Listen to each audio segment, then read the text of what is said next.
Assalamualaikum warahmatullahi wabarakatuh. Hamdan wa syukran lillah, sholatan wa salaman ala rasulillah, amma ba'du.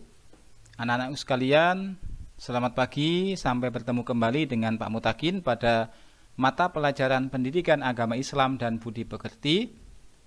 Namun sebelumnya, mari kita berdoa kepada Allah SWT, semoga kita senantiasa diberikan ilmu yang bermanfaat dan juga dijauhkan dari segala mara bahaya.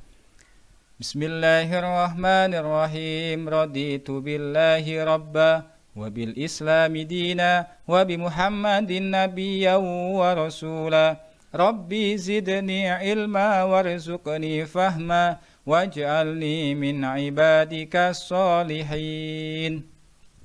Alhamdulillahirrahmanirrahim. Anak-anakku, alhamdulillah kita memasuki bab yang ke-6, yakni rendah hati, hemat dan hidup sederhana. Namun sebelum kita masuk pada pembelajaran lebih lanjut, jangan lupa kalian untuk senantiasa melaksanakan 3M dengan cara memakai masker, kemudian mencuci tangan dengan sabun, dan menjaga jarak dalam rangka memutus mata rantai penyebaran virus COVID-19. Semoga kita senantiasa diberi perlindungan oleh Allah SWT. Amin ya rabbal alamin. Nah, untuk pengertian kali ini atau untuk bahasan pada kali ini adalah kita akan membahas pengertian bacaan mad.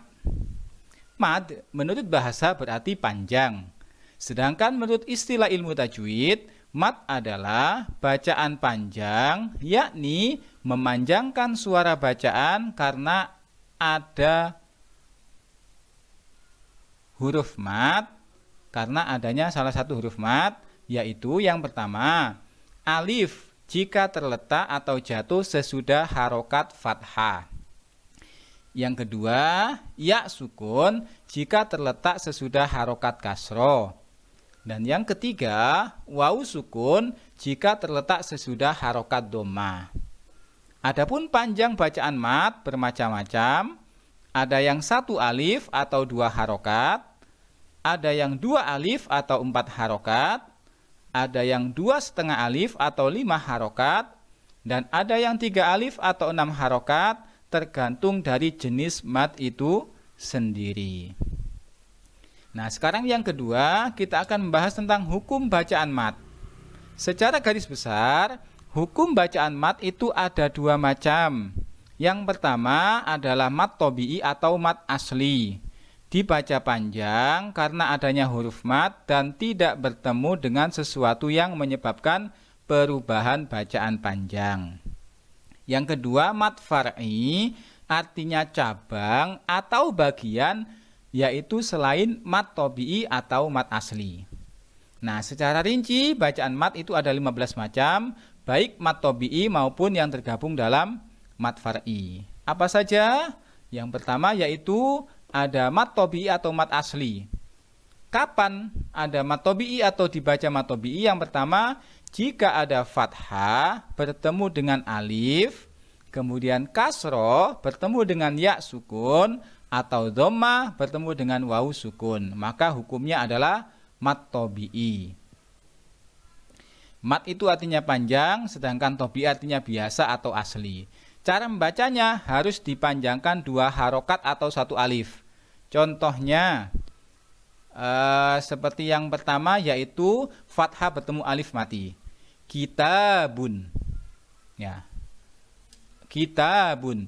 Setelah huruf ta itu ada huruf alif mati yang sebelumnya di fathah, maka harus dipanjangkan 2 harokat atau 1 alif. Nggak boleh dibaca kitabun, nggak boleh, terlalu pendek. Yang kedua yaitu wawu mati atau wawu sukun, dhammah yang bertemu dengan wawu sukun. Yakulu, yakulu. Ya, itu ada wawu sukun yang sebelumnya berharokat dhammah. Dan yang ketiga, ya mati yang sebelumnya di kasroh. Sami'un, sami'un.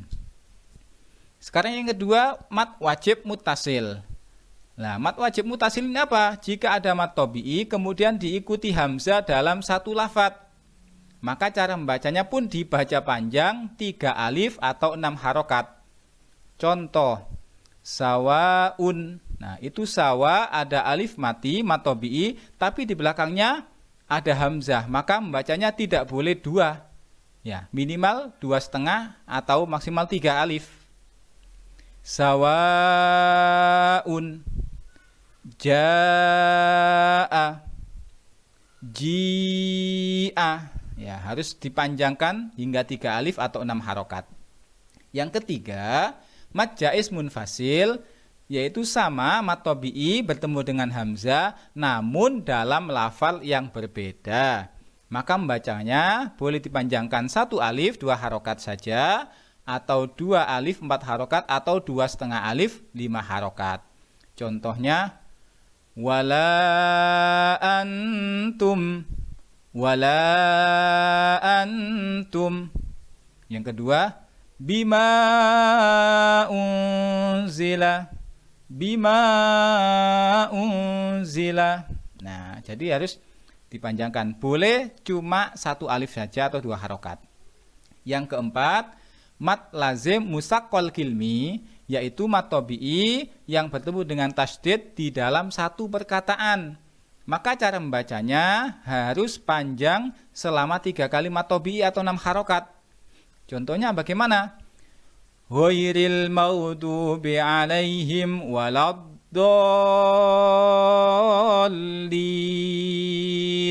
Ya, jadi waladdallin dipanjangkan dulu baru ditasydid. Yang kedua, idza ja'atis shakhah. Ya, jadi baca panjang kemudian baru ditasydid.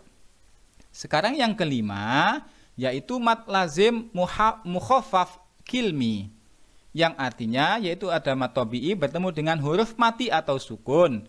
Maka cara membacanya sepanjang 3 alif atau 6 harokat. Nah, dalam Al-Quran ini hanya ada bacaan satu saja, mad lazim mukhaffaf kilmi ini, atau mad lazim kilmi mukhaffaf. Nah, apa itu? Al-an.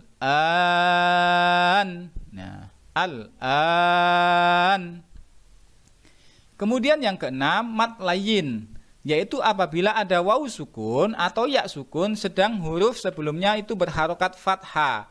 Maka cara membacanya sekedar lunak dan lemas. Panjang bacaan mad layyin ini 2,5 alif atau 5 harokat. Seperti panjang bacaan mad arid lis sukun pada yang nomor 7. Contohnya, roibun. Nah, itu ketika dibaca biasa, dibaca pendek. Namun ketika waqaf dibaca roib. Khaufun dibaca pendek, namun ketika diwaqafkan menjadi mad layyin dibaca panjang. Khauf. Baitun dibaca pendek, namun ketika diwaqafkan menjadi mad layyin dibaca panjang 2,5 alif. Bait. Yang ketujuh, mad arid lis sukun, yaitu mad tabi'i diikuti waqaf atau akhir ayat pembacaan. Apabila ada waqaf atau tempat pemberhentian membaca, sedang sebelum waqaf itu ada mad tabi'i atau mad layyin, maka cara membacanya dibagi menjadi 3. Yang pertama, yang lebih utama dibaca panjang seperti mad wajib muttasil, yakni 3 alif atau 6 harokat. Yang kedua dibaca pertengahan, yakni 2 kali panjang mad tabi'i, yaitu 2 alif atau 4 harokat. Dan yang terakhir dibaca pendek, boleh hanya dibaca seperti mad tabi'i biasa, 1 alif atau 2 harokat. Contoh, innallaha sami'um basir. Nah, khalidun min syar minal jinnati wan nas sami'. Nah, itu ketika di akhir boleh dibaca cuma mad tabi'i saja, sami' wan nas khalidun basir boleh, atau dipanjangkan lagi boleh, lebih utama yaitu 6 harokat atau 3 alif. Yang ke-8 namanya mad silah qasira, yaitu apabila ada hak dhamir sedang sebelum hak tadi ada huruf hidup atau berharokat. Maka cara membacanya harus dibaca panjang seperti mad tabi'i, yakni 1 alif atau 2 harokat. Contohnya, summa amatahu fa'aqbarah wa ma yudrika la'allahu yazakka fa anta lahu tasadda. Nah, hak domir ini adalah hak yang biasanya harokatnya adalah doma terbalik. Nah, sekarang yang ke-9 mad silah tawilah, yaitu mad silah qashiro yang bertemu dengan hamzah maka dibaca seperti mad jaiz munfasil. Contohnya adalah indahu illa biizni. Indahu illa biizni. Jadi baca panjang seperti mad jaiz munfasil. Yang ke-10 mad iwad. Mad iwad itu apabila ada fathatain yang jatuh pada waqaf atau pemberhentian bacaan akhir, maka membacanya dibaca mad tabi'i dan tidak dibaca tanwin. Contohnya sami'an basiron. Nah, ketika di akhir kalimat harus diwakafkan sami'an basiro, aliman hakiman. Nah, ketika di akhir kalimat harus diwakafkan menjadi aliman hakima. Yang ke-11 mad badal, yaitu apabila ada hamzah bertemu dengan mad maka cara bacanya seperti mad tabi'i. Contohnya adalah adama imanun. Badal ini artinya ganti. Maksudnya apa? Itu tadi adalah maksudnya ada 2 huruf hamzah yang kemudian diganti menjadi 1 hamzah saja. Ya. Adama asalnya itu adalah adama, 2 hamzah, 1 kemudian dipanjangkan. Sedangkan imanun itu asalnya imanun, 2 hamzah, kemudian hamzah yang kedua diganti huruf ya, akhirnya menjadi panjang. Yang ke-12 mad lazim harfi musyabba', yaitu apabila ada permulaan huruf dari Al-Quran yang salah satu atau lebih di antara huruf yang 8, nun, qaf, shad, ain, sin, lam, kaf, dan mim, atau yang disingkat menjadi naqusa asalukum. Maka hukum bacaannya adalah disebut mad lazim harfi musyabba'. Musyabba' artinya dikenyangkan. Cara membacanya seperti mad lazim, yaitu 6 harokat. Yasin, nun, alif, lam,